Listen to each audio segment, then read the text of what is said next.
everybody. Hey, good afternoon. We are the Business Blondes, and you are interested in business and flipping awesome for joining us today. And my goodness, have we got a show for you? I tell you what this show is. It's out of this world because we've got a top astrologer with us. Yes, Prue Nichols. It's written in the stars. Everybody's watching. It's written in the stars. You are meant to be here today. Ask questions about astrology. Put it in the chat box. We want to know what's going to happen in the future. So join us in the chat. You don't need one of these, a crystal ball.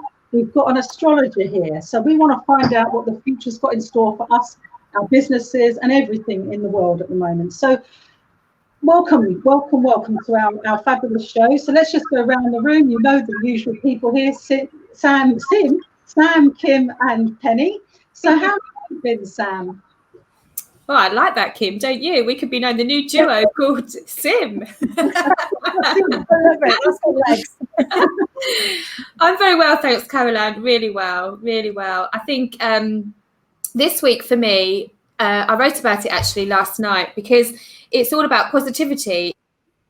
SMEs, I say this every week, they just absolutely amaze me at the year that we've had. I did a little test with one of my mastermind groups. How positive do you feel out of 10? And the average came back at 7.7. I mean, that is just amazing after, literally this was day one out of lockdown. Perhaps that's what it was.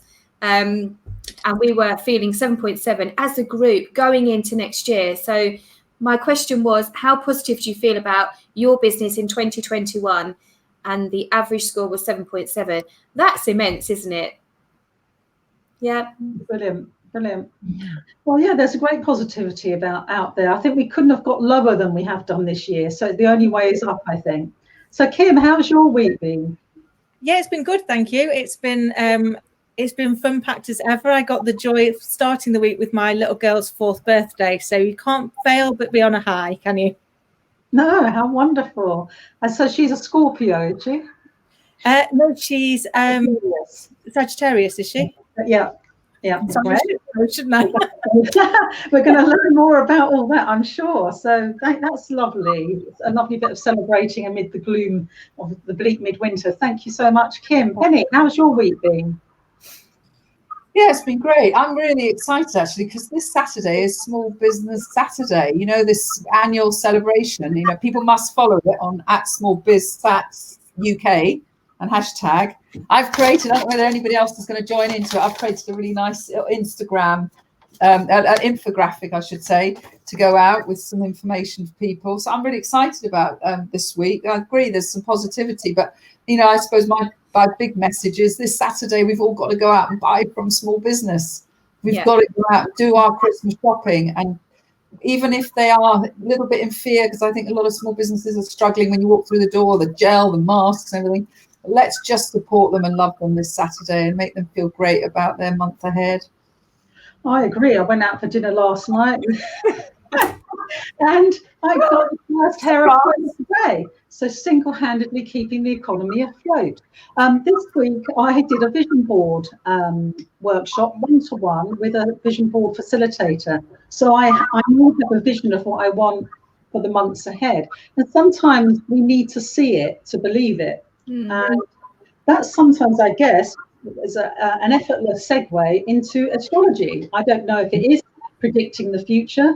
I once went out with the editor of the Daily Express for lunch, and the way he was behaving, I thought he's got to be Pisces. So and this is an editor of a Fleet Street tabloid. And I just come up with it. You must be Pisces. And he said, yes. And I thought, brilliant. 1 in 12. I nailed it. He said, you've looked at my details, haven't you? And I hadn't. And I was really disappointed that I'd nailed a 1 in 12. He wouldn't give me the credit for it. Anyway, I thought I was pretty spot on there. So Prue, welcome. And tell us, please, what is astrology? Well, that is such a great question. And it's been really interesting hearing what everyone's been up to the week, because I think people naturally are pulled to do things during their week, which is very much connected to the influence of the planet. So, for example, on Monday morning, we had a full moon. And a full moon is a time that we have each month of great intensity. And basically, this was also a eclipse full moon. So it adds more symbolism, more strength. What I tend to see with my clients and my family around me is that the energy is building and building. There can be more tears in my household. I've got a 5 and a 7-year-old.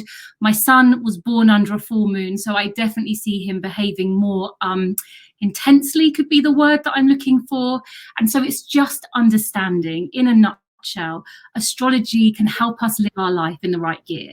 It's not about sitting there, with Mystic Meg, predicting the future. It's about understanding that everything happens in cycles. And once we can understand what the cyclical nature is, the more that we can understand that this too shall pass. That yes, 2020 was always going to be a game-changing year. Tricky, challenging. We have 3 massive 800-year cycle, 30-year cycle, and 80-year cycle all completing. So there has been a lot of stress, tension, fear, confusion, you name it, everybody on a collective level, but on a personal level. And what astrology can help you understand is how is it influencing you and what can you do about it so that you can live life with the most ease, so that you can actually proactively go out there and meet those life lessons and look after your business, your family, yourself in the process of what can be called perhaps carnage, for want of a better word, in the middle of 2020. We've all been there, and I think it's really wonderful that you're seeing all this positivity. There's definitely an energy shift going on, and I think that is reflective in what's going on out there at the moment. But you've been doing this 15 years. I should have given you your proper introduction. So this isn't, you're not a newcomer to this. And you've also written a great book, The Natural Laws of Work, which is one of Amazon's top 5 best-selling stress management books. So that's pretty awesome. So how do you work with people in business and or individuals? How does it work when people come to an astrologer and want your help? Okay, well, I've been working in the holistic world for 15 years. And before that, I worked in international public relations. So life was very busy, and I just wasn't great on sort of understanding my stress levels. So actually, I left that corporate world. I jumped off the ladder and I went and lived in India and Thailand for 2 years. And because I had taken away all the natural distractions that I had experienced and was living very much at the foothills or the Himalayas, a Thai industrial town, what I started realizing was that people behave differently when the moon was in a different stage in the sky. And I thought, I didn't really know anything more than that. But I spent some time teaching some Thai children, and I really noticed when the moon was massive that they were much louder. It was hard to get their attention. It was difficult to have them grounded. When there was no moon in the sky, I was like, wow, they can really focus. So it started making me think there's something so much bigger. I spent a lot of time living at the foothills of the Himalayas, so I was really close to the moon. I think for me, that was my inlet. When I came back to the UK, I knew I wanted to understand stress. I knew I wanted to help us understand life in a different way, because I think so often we can feel like we're racing in a hamster wheel. Life can feel chore, we can lose joy. So actually, by understanding that we are part of something bigger. So my clients would tend to come to me. Some of them might come from curiosity, because I think, there is, I think it's changing. But I remember when I was growing up as a child, there was this big blue book called Linda Goodman's Sun Sign. It was a bit like the Bible. And I used to think that all astrology was you were one of these 12 signs and that was it. And I'm a Cancer sun, which perhaps we would say a star sign Cancer. And my mum would always say, oh yes, very moody. And I thought that was me, that summed it up. Now I realise there's so much more. Basically, the moment that we're born, we all have our individual natal chart, which is unique to us. And that's very much our blueprint blueprint for life. It will really help us understand what the conflicts we experience, why we behave differently. Because I see with my clients is that when they're going through a stage of confusion or uncertainty, they look for other people. They say, okay, that person looks like they know what they're doing. I'll try and copy what they're doing. But actually, we're all here on our own unique journey. And what works for our sisters, our brothers, our husbands, wives, isn't right for us. We need to honor ourselves. And the astrology chart shows you exactly very much our purpose for being here. And also, so that's what I would work with clients to help them understand really what is their purpose, what is their pathway, especially when they're feeling like the way ahead isn't always clear. And we tend to have a session, which is an hour and a half, and then I have clients that come back to me and we work on a regular basis to help them understand the energies and where they're best focused on putting it. How can they work with what's there rather than pushing against it? Wow. Did you have a question, Sam? Well, I was just going to say, for somebody that's, quite naive to astrology, and like we were chatting, weren't we, just a minute ago before we came online, and I am one of those people that thinks that it's just about looking at star signs, and I'm a Scorpio, so therefore I go to the rag and I look at what does that mean for me this week, and that's what I thought astrology was. So it's obviously so much more than that, and it can, what you're saying is guide us, but in what way? So in what way does it define me being a Scorpio or anybody else's star sign? Why does that matter if there's so much more to it than that? That's such a great question, Sam. And I think what you've just vocalized is how so many people think of it. I know my husband and perhaps my dad would definitely be in that sort of gang as well. And the thing is, there is nothing wrong in looking at the newspaper and looking for the your sign. What I would often say is that you could look at the one mistake that isn't yours and still find something that is, oh yeah, that's perfect for me. Oh, I just looked at the wrong one. Because they're not specific. It's not unique to you. It's basically a feel-good couple of sentences that's like, oh yeah, I'm on the right track. Whereas astrology is something that's completely different. Astrology was based in ancient Babylon, which was basically, they would have the scholars and the priests sitting underneath these vast desert skies, current day Iran, and they would be looking at the planets, the 9 planets that you can see with the naked eye, and they would be plotting them. When should they go to war? Where should their tribe be looking to? Where was the water source? So this is a real ancient tool that's traveled round, and for our ancestors we would never have access to this. One, because they had to do all the charts by hand. It would take them weeks, and it was the kings, the rulers, who would have access to this type of knowledge. And I guess we could argue that actually if we were born 100, 200 years ago, our lives wouldn't be changing that much. We'd probably born into our tribe, marry, work, and then like move off the mortal coil. So it wouldn't matter so much. But now we have so much choice. Now through the wonders of technology, which is only going to get speeded up, there's only going to be more technology, more connection through this world, that we have access to a deeper understanding. So yes, you being, your star sign being Scorpio, Sam, is just a tiny part of the bigger picture. It's what people necessarily see, but it all depends on where all the other planets are. So I guess it's a long way of saying you're so much more than a couple of sentences in the newspaper. Well, Penny, did you want to add something? Well, yeah, because I know Prue really well, and she's done reading for Thomas, she's done reading for Hannah and some clients, and I've seen the impact she's had. And though she says it's sort of an hour and a half to do the session, it's about 6 hours, isn't it, studying someone's chart before you speak to them? I do, yes. So to actually look at someone's chart and actually bring it to life, there's a lot that goes on around the chart, and I feel like it's actually about really honoring that. It's not necessarily about it's actually a gateway into someone's life and their soul. So it's always really important to get their permission before you have a look at their chart, and to see, you know, the conflicts, the fact, what makes us human, what do we wrestle with, what are the parts that we don't want the world to see. Yes, there's a lot that goes in. It isn't necessarily just typing in a birth date into the software and talking about that. It's actually really honouring a very ancient practice, which has been carried down the centuries. And there's commonality, isn't there, in us all, because we're all on this planet. So I think one of the things we all wanted to talk about is this year. Why was this year so hard for us all?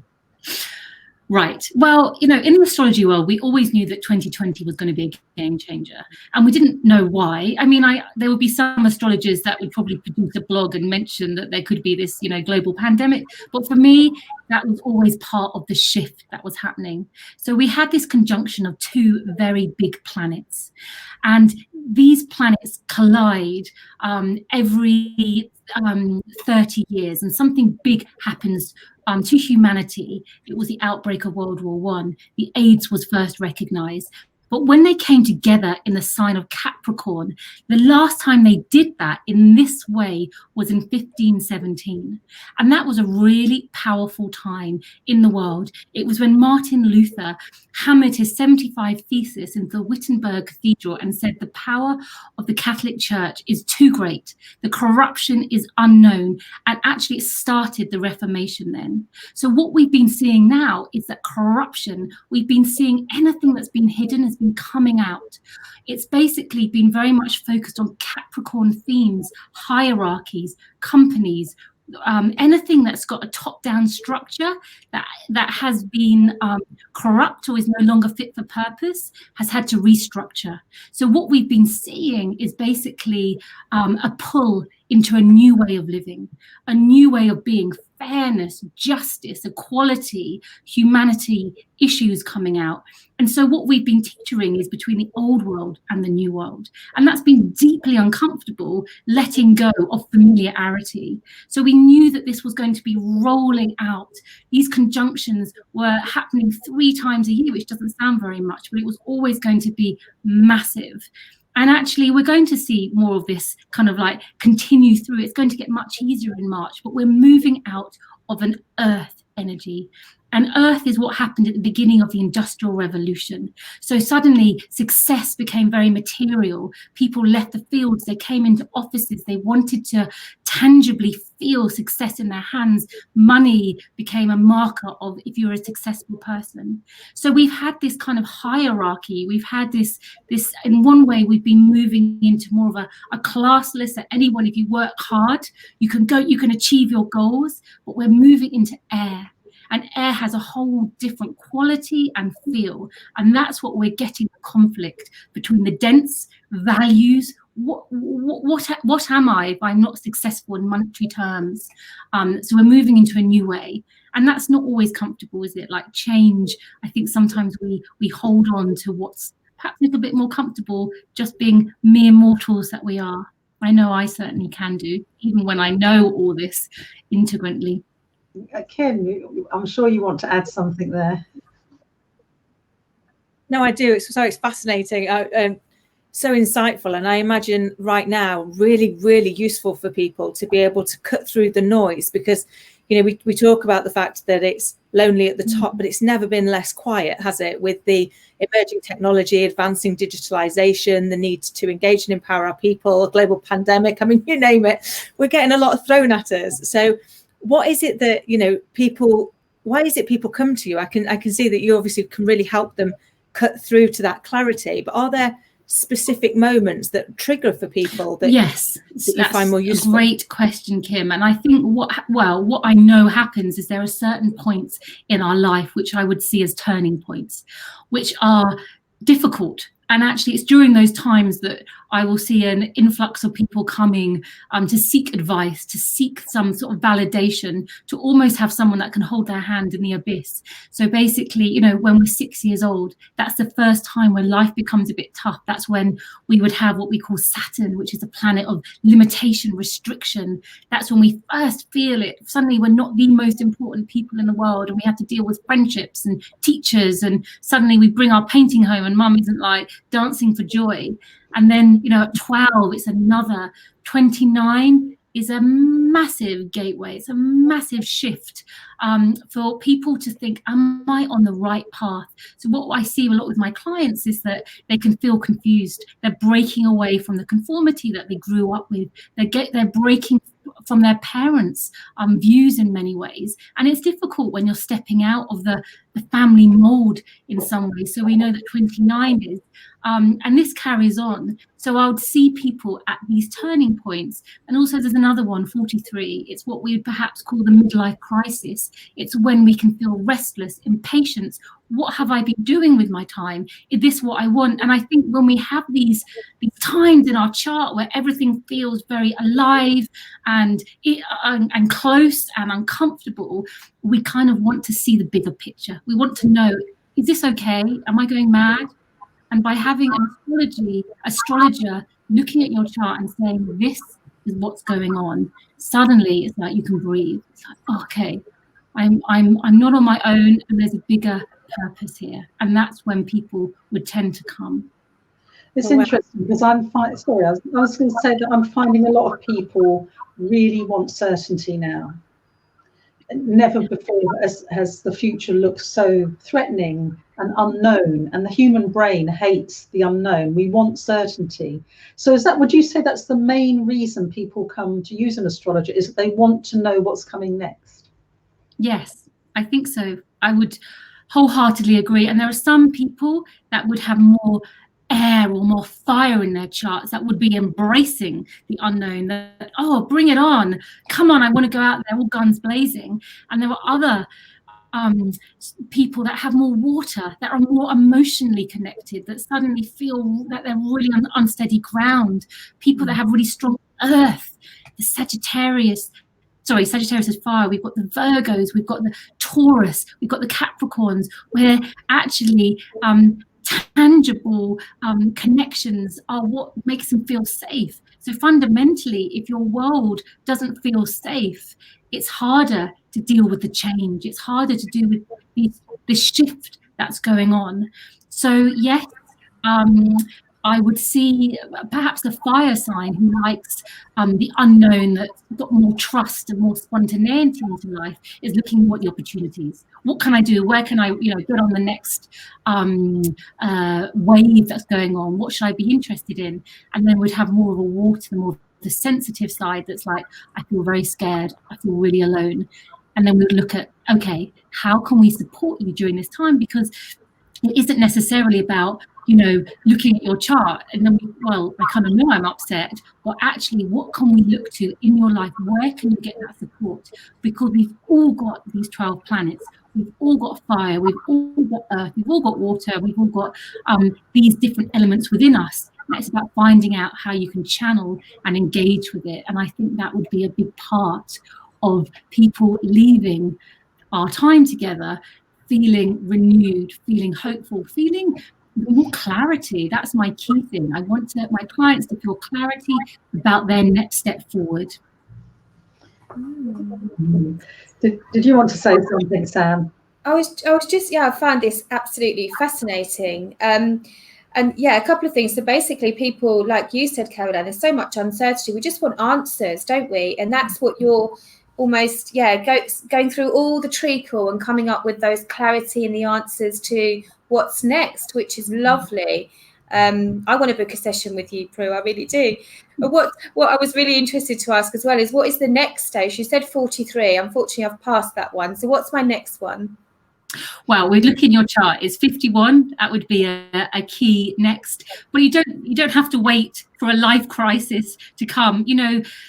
there's nothing like 2020 to kind of get the skeletons out of the cupboard. And I think we also have to realize that each month we have an opportunity to look at the bigger picture with the moon cycle. And I think that's always a really grounded place to start, especially for people that have a strong moon element. So people that have strong Cancerian qualities in their chart in some form or another, because every month we have a new moon, which is an opportunity to set a new intention. It's a new chapter, which I love. I love the fact, as a child, I always loved a new term. I always loved that fresh beginning. But knowing that each month we get this new chapter, a new moon, what do we want in our lives? What do we want to create? And we can put our intentions out there. We can be as dramatic or as undramatic as we want. I have some clients that do rituals galore and will take that whole night off, and I have others that are just happy to kind of like throw a wish out there on racing up on the school run. None of, you do what's right for you with astrology. You do what's pulled for you. And so we know after new moon, the energy of the moon, which is connected to our unconscious, our emotional state, is building and growing. And then we have the full moon, which is the peak of the moon cycle: intensity, celebration, cleansing. It's when our bodies are wanting to let go. It's the best time to start a new fitness regime, start a new diet, start thinking about our bodies. And then we have 2 weeks where the moon is releasing, where it's so much easier to let go. We're in that stage right now. This is a fantastic time for releasing that which no longer serves you, whether it's that kind of sneaky habit which started off in lockdown and now it's like, well, I can't do anything without my chocolate or my wine or this each night. This is a time to release, clear the toxicity emotionally, physically, before we go into this final new moon of the year, which happens on the 14th of December. So we have these amazing opportunities the whole time to connect with the cycles. We don't have to wait for a big life change one to knock us off our sort of seat, as it were. It's awesome because Sam's 51 in 11 days. Nick, one of our friends, our mutual friends, has just put it up there that she. So it's an amazing time. I know we've got to get towards the end, haven't we, Caroline? But we were going to. How do we very, very quickly? How do we make the most of what next year is going to be for us all? Okay, well, I would say, as anything, it's kind of instinctively listen to what's going on within. We're now in the darker months, autumn and winter. This is a time for self-care. This is a time for rest. This is a time for sleeping. There's no light available. So this isn't the time for trying to start something new. This is a time for hunkering down, looking after yourself, hydrating yourself. Because basically, the more that we can look after ourselves, when we come to spring, when we have that spring equinox on 21st of March, and we've looked after ourselves, we slowed life down, we will have so much more energy. The conflict, the fear, the restlessness, the opposition, it's going to get so much easier from March next year. We're going to be moving into a whole new dynamic of air. Technology, we're not going to, it's going to increase like we wouldn't believe it moving forward next year beyond. We're going to connect in ways that we can't possibly even imagine. It's about letting go of the density. It's about letting go of tangible forms of safety and going within. The more that we can connect to our own sense of safety, because the more that we're looking for validation, the more that we're looking to be rescued out there, the harder it's going to be. Who do we trust? Are they for me? Are they against me? This whole thing is saying, go within. And we can do that by meditation, lighting a candle, having a nice warm bath. The more that we can listen to our instinctive voice, the easier this transition is going to be. Because truly, nothing is good or bad. It's just the label we put on it. It's going to be different. That's great. There'll be so many people that have thrived in 2020 and other people that's like, oh my God, I've had the rug pulled from under my feet so many times. It's about the view we see it. And if we can see it as an opportunity for growth and evolution, it's going to be a much easier experience for each and every one of us to navigate. Thank you very much, Prue. What I always say to my clients who are suffering, I'm afraid you're going to have to go through it, not round it. So I think that's what's going to happen next year. Go deep, chin down, look in, not up and out. It's about doing a bit of inner work, which we all need to do. And that's what the winter months are for. And of course, red wine, which is what I hydrate myself with quite a lot. But, you know, I'm working on it, Prue. I'm working on it. So a last minute tip from Sam, Kim and Penny for our viewers, a little business tip for the week ahead. I'm ready. I'll go ahead, shall I? I'm unmuted. I would say, actually, although it's not necessarily a business tip, because you said self-care, that's very important, and I agree with you on that. Go out on Saturday, get your Christmas spirit on, calmly walk around the shops, have a nice hot chocolate with marshmallows, enjoy Saturday and spend money with as many small businesses as you can. That's my big tip. It will nourish you and it will nourish others. Yeah.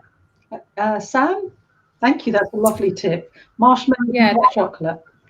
Yeah, that's lovely, but I prefer your red wine actually, Caroline, and that's where my self-love will come in. And I'm going to go on that theme as well. I think the countdown for Christmas is coming. Just not take the pressure off, but be kind and just be realistic on what you can achieve. Kim? You know, I love it. I'm definitely a red wine girl as well. So clearly that's why we all get on so well. I think my tip is to use this time to just reflect and focus. You've got a real opportunity to use the next few weeks to give yourself the opportunity to get clarity on what you want to do next year, rather than get hung up on what hasn't gone well for you this year. So that would be my tip. That's great. And I don't mind being everybody's worst influence. I find quite proud of that position. So I would say to use this time to read up all the books you said you were going to read. There are box sets, there are cashmere socks built for this purpose. Get on the sofa, but store, hunker, hibernate, and prepare yourself for the year ahead. Thank you so much, Prue. It's been an absolute joy bringing insight from the stars to us today on a rainy, cold Thursday in December. Thank you all for joining us. Over to Kim to complete the show. Okay, thank you so much. It's been such a fascinating interview. Thank you, Prue.